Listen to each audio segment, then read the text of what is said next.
Has anybody received any feedback about COVID policy? You mean in general to our COVID policy? Yeah, I was at a con recently and somebody said he didn't come last year because of COVID. I thought it was a little silly of him, but Yeah. I think we had one or two last year. We've had one or two questions, but it seemed apparent by, the questioning that they had already made up their minds and they were just, poking at the policy. We had a nice feedback that was good. You gonna mention that, Steve? Yeah, no, here's Scott.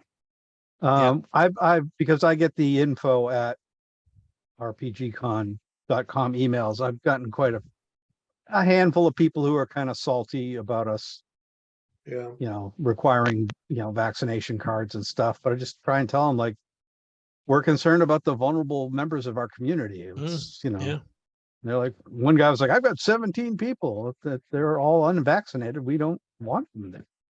So, but we did get one. Hey, Scott, we did get one really nice positive email from one person who was thankful that we were, maintaining that, so that because her husband was immunocompromised, that she could still come to the con. And to be true, we are trying to mirror the local policies as much as possible. We are probably, a little more cutting edge where we're encouraging masking, but at the same time, it's not required. Yes. Unless something changes in the next few weeks, which is unlikely. thank you. Sure. Hey, Scott. Hey, everybody. Sorry I was late. It's one of those days. But thank you all for joining us again. Those of you that were here last year, welcome back. And those of you that weren't, thanks for coming. We're hoping to have a few more people, but we'll see. So we just wanted to go through a few, things for game masters. Most of you that I see here have all run games before. So, we value our game masters. You're the most important people that come to the con, because without you, we don't get anybody show up. We want you guys to know that what to us. So we have a system, and those of you that were with us last year know about the Golden Phoenixes. So we have Golden Phoenixes, which are basically points you can get. You can trade the time that you spent running games for them. And then we have a room called the Horde, and it's all stuff that's available for Golden Phoenixes. This year, we have a huge supply of RPG stuff, much more than last year. Last year, we had a lot of board games. And we're very happy to say that this year we have a ton of RPG stuff. So I suggest that everybody go take a look at what we have in the Horde on the course of the weekend, and I'll be around the area, or somebody will be there for you to tell you. You basically get one gold piece, one Golden Phoenix, I should say, for each 5 hours that you run a game. So if you run, say you run 16 hours of games, you get 8. So you can spend those for stuff if you wish. Okay. We've got some great stuff this year. The other thing we're going to be doing this year, in looking through the stuff that we've gotten for the Horde, we've come up with a few items that are very unique, and some of them are a little on the valuable side. So we're thinking of doing auction for certain items. So we'll have maybe half a dozen items that people can bid on through like a closed bid, down what you think and put it in the can. And then what we'll do is we'll pick a time. I think it's going to be Saturday at supper time. We'll take a look, and then whoever's got the high bid gets to take that thing home, which is kind of exciting. Great stuff. We also have some special people with us who will be there. So if you want signatures on items that we have, Edwin Nagy right there from Frog God. Hi, Ed. And he's willing to sign stuff for you that he's been part of a writer of. And Alan Hammock has stuff. So if you pick anything from Alan's I will totally sign Alan Hammock stuff. Alan's a great guy. He actually wanted to be here. He's at GaryCon this weekend. But he did send me God for everybody, and he's gonna watch the tape after, so everybody can say hi to Alan. So, and so he's willing to sign things. Other folks that have written things that are going to be with us can also sign stuff for you. So it's a good opportunity to get a free signature on something. And who knows, maybe someday that will be worth a lot more money because it has a signature on it. So any questions about running games with us? I know we had some good questions. We had a couple last year. We had a couple of GMs that had never GM before. So they had some good questions that that been gaming for a long time tend to forget. We do ask that if you show up at your table and no one shows up, that you wait a little while, 5-10 minutes just to see. Sometimes, how it is. People go out to eat, they get stuck in traffic, they run in late. There's a myriad of things that can happen to put people off, especially if, like, say your table is a bunch of friends and they're all in the same car, which happened to us at TotalCon this year. And we were stuck in the freezing snow rain. So we were a little late getting our 7:00 game. So we ask that you wait. If you do have a game where people don't show up, and after you wait, please come to registration and tell us, okay? So we can make note of that. You will get credit for all the games that you are planning to run, as long as you are there, okay? I don't think it's fair to have a GM and people don't show up for his game or her game, and then you don't get credit for it. That's unfair. You're ready to run the game, and that's important to us that you get credit for that, okay? Scott, are there any floating player tables kind of things? Players who come late. We do. I mean, I have an early morning slot, which, isn't full yet, but we do have the opportunity. So if you have spots in your game, when people come in and sign up, we have a board out front which we'll post games on, and we also have someone could go right to registration and say, hey, I need a game right now, and they can pull up online what's available so they can send people over to your table. We also have a couple of games set up in the schedule that are teaching games. All right. So we've got some people teaching Dungeons and Dragons. We've got some people teaching Pathfinder in the organized groups. We also have a couple of regular GMs. One's doing an introductory GM game, and one's doing how to be a GM as an introduction. So that should be interesting if anybody hasn't GM before, if you know somebody that's thinking about it. They can go sit in his game, and they're going to do a scenario. They're going to write a scenario together, and then they're going to stop playing it just so they get a feel for how it works. So that's a little exciting. One of the other things we have this year is something that it actually came up last year from the vendors. I don't know if anybody's familiar. In overseas, they do these things called coffee couches. The German thing. It started with like a book club kind of thing where people would sit and talk about a book. So we're doing this thing called critical chats. We've gotten we're trying it. So it's kind of small to start. So we've got about 10 different people who are considered know something. I'm not going to say experts because that's terrible to call somebody expert, even if they are. I don't think that you should be that full of yourself.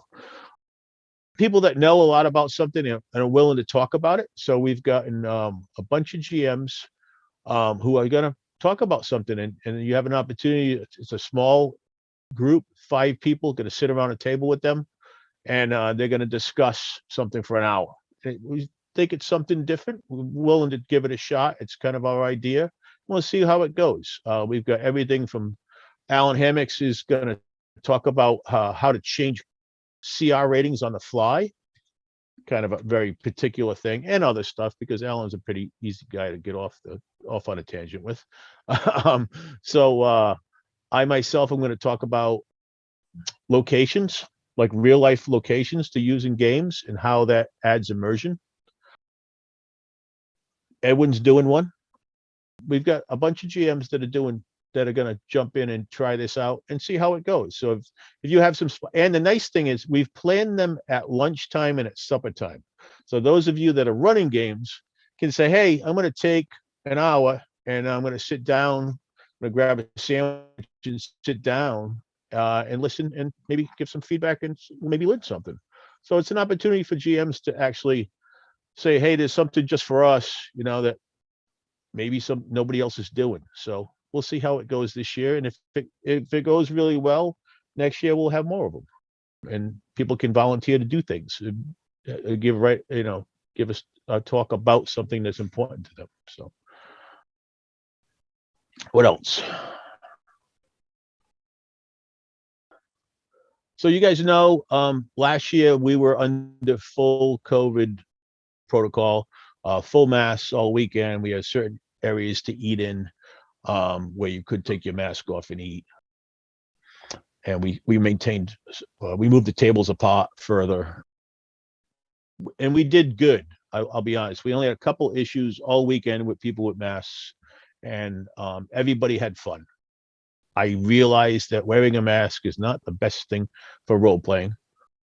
You get a lot of visual cues from people around the table, and you kind of lose that with masks. But we have to be aware, and we have to protect our attendees. So I'm sure Stephen might have mentioned it, but right now we are not under a mask mandate, just the COVID cards. We need to see your COVID. But if the Sunday before the convention, Massachusetts in the Milford area is in a red zone, we will be masked. So you might throw a mask in your bag just in case. We will have masks for people if you don't have one. I'm thinking right now, it doesn't look like that's going to happen. So I think unless we're in a red zone, right now, I think they're in the green zone. So there's that. You will still get people at your table with masks. Maybe some of you might want to wear a mask. You are welcome to. All right. And if you feel comfortable with a mask, you're welcome to ask your players to wear a mask. We didn't really talk about that online, but if you could ask, people can refuse though. We didn't really do that up front. Maybe we should have thought about that, but we didn't. So right now, as it is, it's masks are not necessary at the convention. Okay. What else? Scott, are we going to have hand sanitizers at the table or in the general areas? There will be areas where we put that stuff out. Not every table, but we'll have some areas in the ballroom where there's a table with hand sanitizer on it and things like that for you to use if you wish. Okay. Steve, you got anything for do we want to, there were some changes to the food this year for the better. Yeah. Want to go over that? Just raise hands. Who came last year? All right. So about half. So last year, it's funny. I've been going to cons for 30 something years. And the biggest thing at conventions is food that you had the most issues with. And, we tried very hard the first year to prepare the convention, telling them that, everyone's going to want to sit down at noon and eat their food and be done by 1. And the same thing at supper time. And, they said, yes, we understand what you're saying, blah, blah, blah, blah. And then, the con came and that was a totally different story. Although the food's very good at the hotel. Saturday, they actually had a server walk out. So they were really crippled when it came to food. So there was long waits, and we apologize for it, but it's not going to happen this year. Convention has assured us after last year that they will have 4 servers on for the entire time that people will be eating. So we're happy about that. And I will say that the food is very good. It's funny, the people in town go there to eat breakfast. So, that's a sign that the hotel has pretty good food, that the locals go there and eat breakfast. So, and their food's reasonable. So. Yeah. And Scott, it's probably worth mentioning also the grab and go, especially GMs are trying to jump from game to game. Yeah, they will have the grab and go. They have a cooler right there in their gift shop area. And we'll be working with them to make sure that they maintain an inventory of sandwiches, salads, things like that you can just pick up and take with you. Yeah, they'll have different kinds of salads and different kinds of like cold sandwiches. Oh, and the restaurant is open earlier than it was last year. Yes, the restaurant will be open at 11. 11 a.m. So if you have a chance to earlier before your game, you can sneak in. They will be open pretty much late. And So coffee till 3. Everyone likes yes, coffee. there will Free be coffee for free in the they call it the breakfast area. We're gonna call it Kui Shen. We will be running some events in there this year too. The Magic the Gathering tournament is there. We've got. You really want the Magic events. kids hyped up on caffeine? But there'll be free coffee until I think 3:00, which I think is pretty good. So feel free to go over there, for a cup of coffee before you're on your way to your game. And for those of you who aren't familiar with the geography of Milford, there are a lot of nice restaurants within walking distance of the hotel and a Stop and Shop right next door to it. So if you're starting to get tired of the hotel food, there are other options. And there's a secret path that goes from the back door of the hotel to the next plaza over behind the track, it's not so secret. It's a walking path. It's a rail trail path that Milford you can go over built, there, and there's a very good barbecue restaurant there if you like barbecue. Okay. What else? Any questions? Yeah. Anything we can do to help make the GMs more effective? I'm halfway through the 11th one. Hey guys, this is Jeff. I had a question. I was there last year. All right, Jeff. Hey, so last year I noticed like we had a lot of tables that were sort of like crammed together. Well, not like crammed together, but then we had areas that were just sort of like empty. And I was just wondering if they were going to be a little bit more spread out this year, because I'm not necessarily worried about COVID or anything, but just because of the noise, because like some areas were very noisy and some had, there were just empty areas that weren't used. I know that last year when we had extra space, it was along the wall. Those tables we didn't use very much. I'll be honest, this year we're full. We have, there's very few spots that are empty this year. And we've made some changes. So those of you that know from last year, board games was down in the breakout rooms. And this year, board games is actually in the Cogworks area.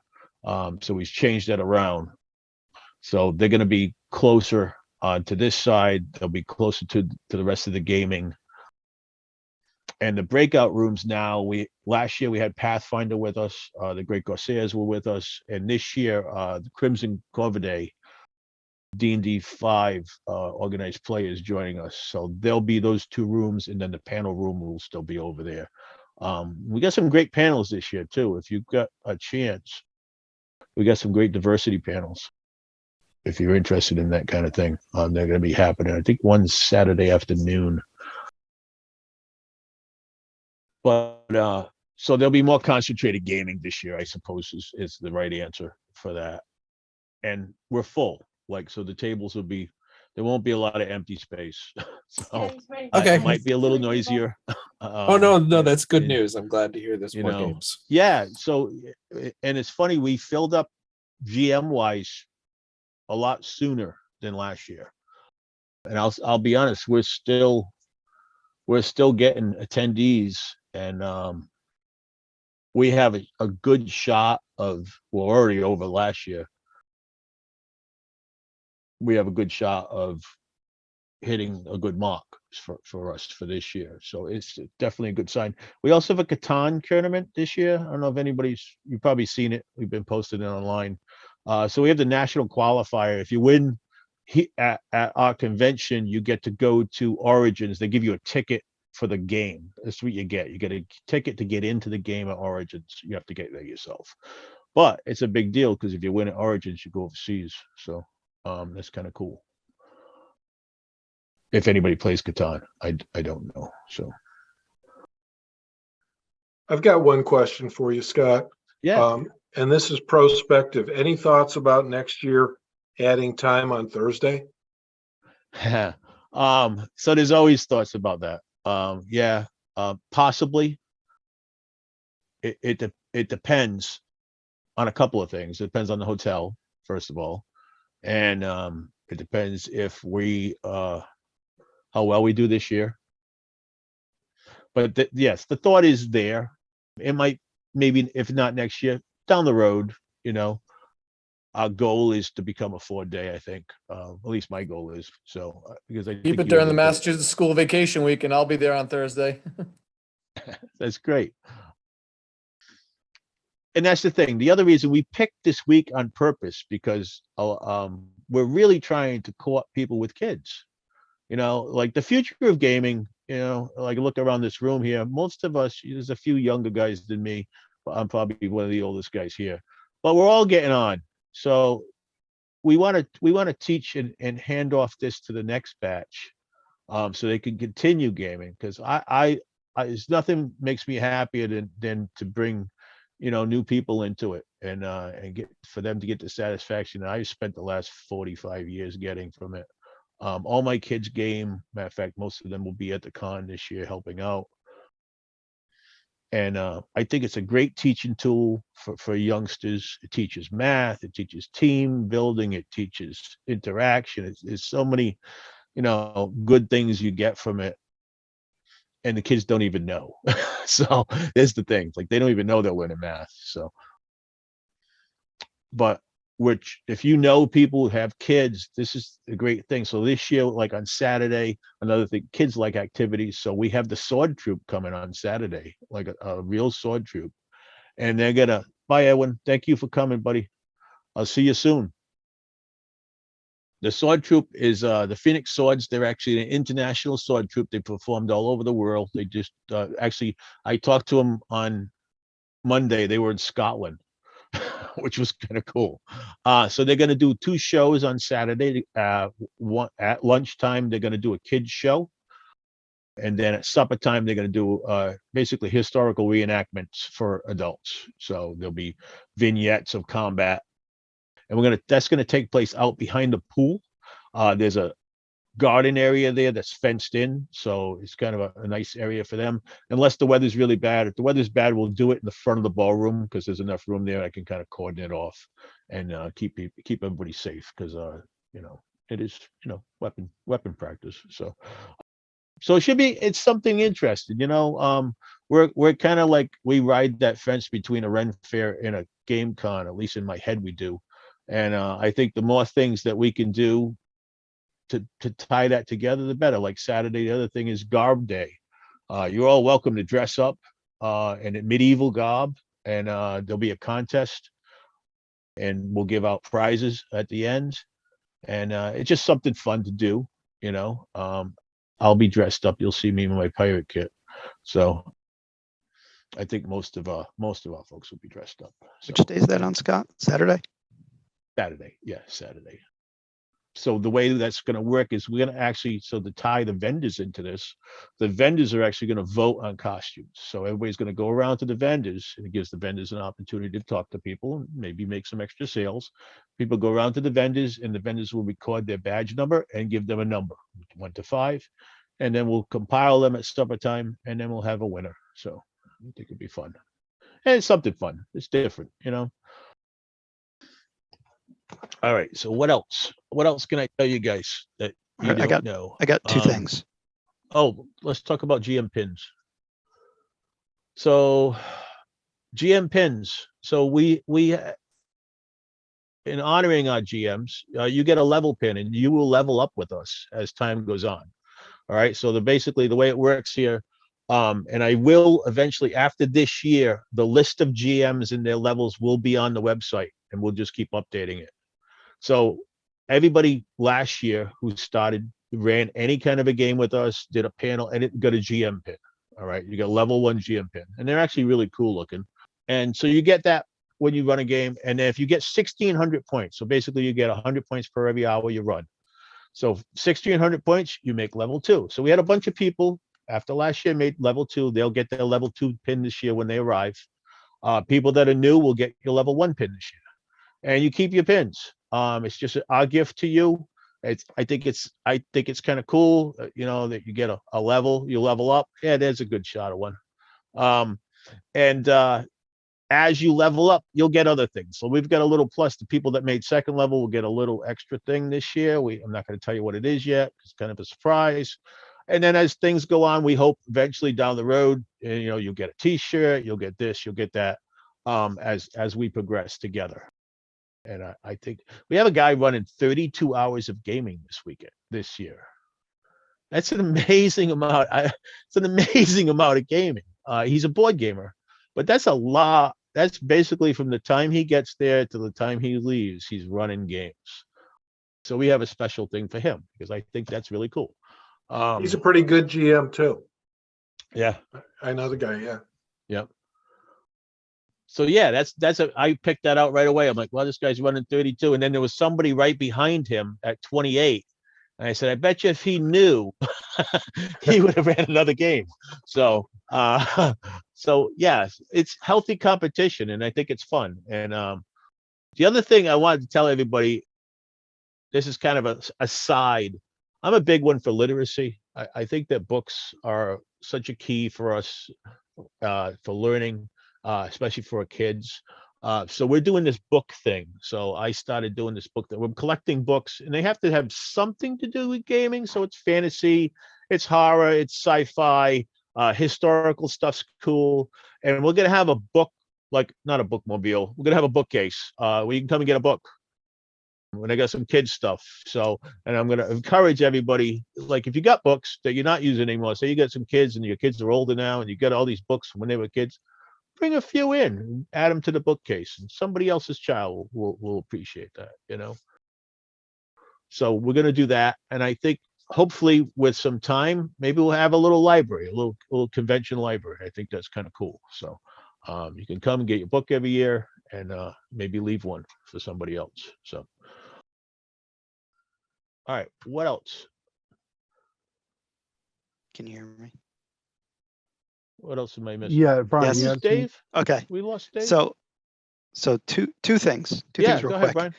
Brian. One is I'm going to riff off the food thing you started with, Scott. I'm local to Milford, Okay. if that helps anyone. No, I know So you are. if you're looking for specific food places, if you got dietary problems, any of that stuff, hit me up. I can give you directions in the towns in the area That's or the great. restaurants in the area. Second thing Scott, that I wanted to ask about, Yep.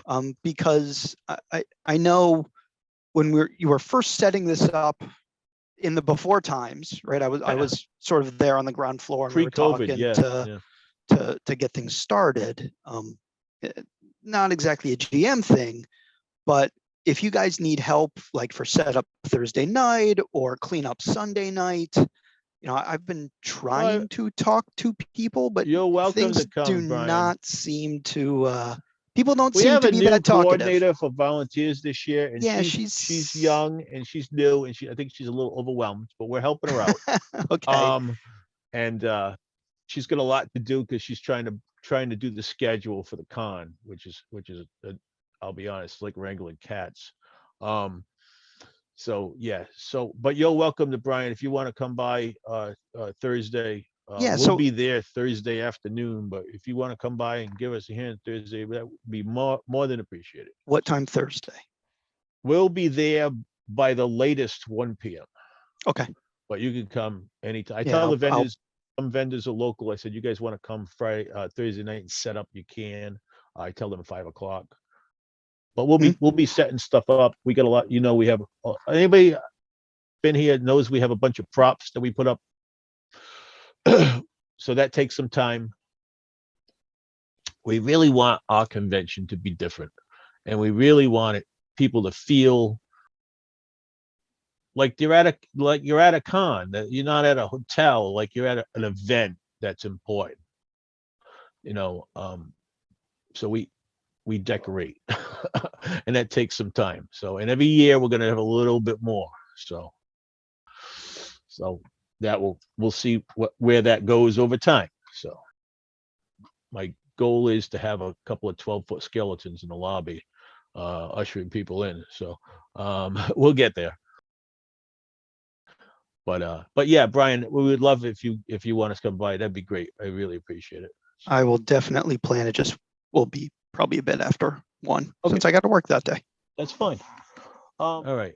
What do we got here? We got 1, 2, 3, 4, 5, 6, 7, 8. Is that all? We got 8. Steve? Is that correct? No, we have We 7. have 9, including you and I. Yeah, we have seven players. All right, so let me I didn't this year. Last year we had a really cool wheel that we spun, and I didn't get a chance to load it this year. So I'm gonna roll a die 20, and I'm gonna go around, and everybody's gonna give me a number 1 to 20. All right, and that person's gonna win some great golden phoenixes to spend in the room. Okay, we'll do it that way. Let me grab a die 20 here. Sure, you just don't want to grab an 8-sided. All right, we'll roll an 8-sided. Make it easier for that's easy for you guys though. Let's see who's gonna get closest. All right, we'll roll an You 8-sided. can do it that way too. All right, and I'm just gonna go around. So I'll go around on my screen and who's in order. So we'll start with Jeff up in the corner there. All right, Jeff, give me a number 1 to 8. I rolled a 5 on my die. Okay, Caleb. 3. Henry. All the good numbers are gone. I'll go with 1. Okay, Chris. 7. Quentin. 5. Matt. 8. And Brian. Let's see here. I'll take 4. 4. I rolled, I don't know if you can see it. I rolled a 3 on my original die 8 from the original game. So Caleb, you win. So you win 10 golden phoenixes, which will be in your packet when you arrive. And you can take those and then buy some cool stuff in the hoard room. Those of you that don't know, the hoard room is in the vendor hallway. All right, it's the one room that's on the left. It's right behind our booth. The other thing we will have at the booth this year. So everybody's seen that we have Threadless. So we have all kinds of merch on Threadless. All right. If you order now, you'll have it before the con. So you can wear it or take it with you. We have beach towels. They're really, really cool looking. I will suggest buy a beach towel. There is a pool there. You can come and use it at the con.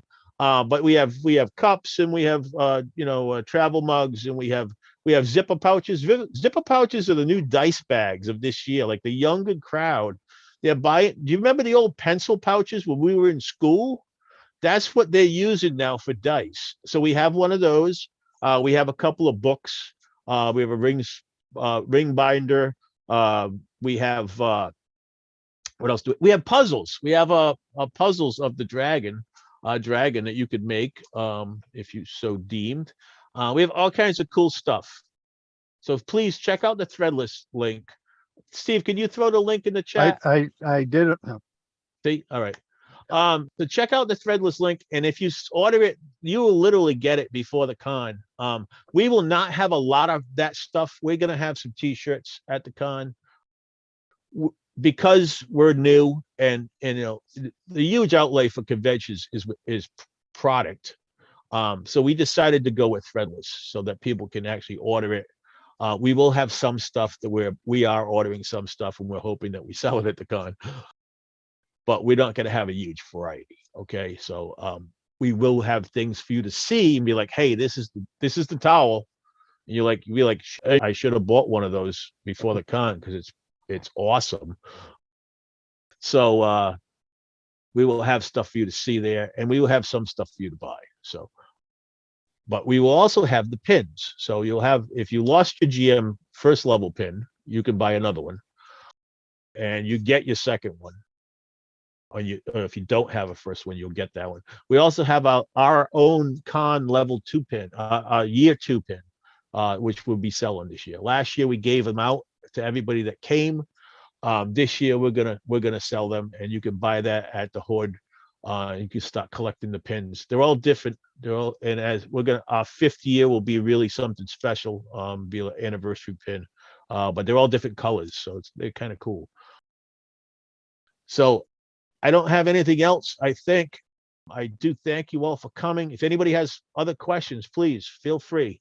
I will answer anything to my best of ability. And So the zipper bags, really? Do they have something against those terrible zipper bags that we had in middle school? What do they have against Crown Royal? Kids these days. I mean, come on. No, I still got a Crown Royal bag in my bag right here. We were going to look into Still doing got one. Rising it is. Phoenix Crown Royal like type bags, but But they're popular and they zipper, so they're kind of cool. So we have ours has the big Phoenix on it, so it's kind of cool looking. But yeah, check out Threadless. We have all kinds of cool stuff there. We even have tote bags. Like if you get like a big, like one of those big tote bags with the rope handles. We have those with our stuff on them. So, it's kind of cool to be walking around with all your stuff in it. So, yeah, and it should ship out according to Threadless in 2 to 5 business days. Yeah. So depending on where you live, you all live in New England. So yeah, probably be a couple of days shipping. You'll have it before the con.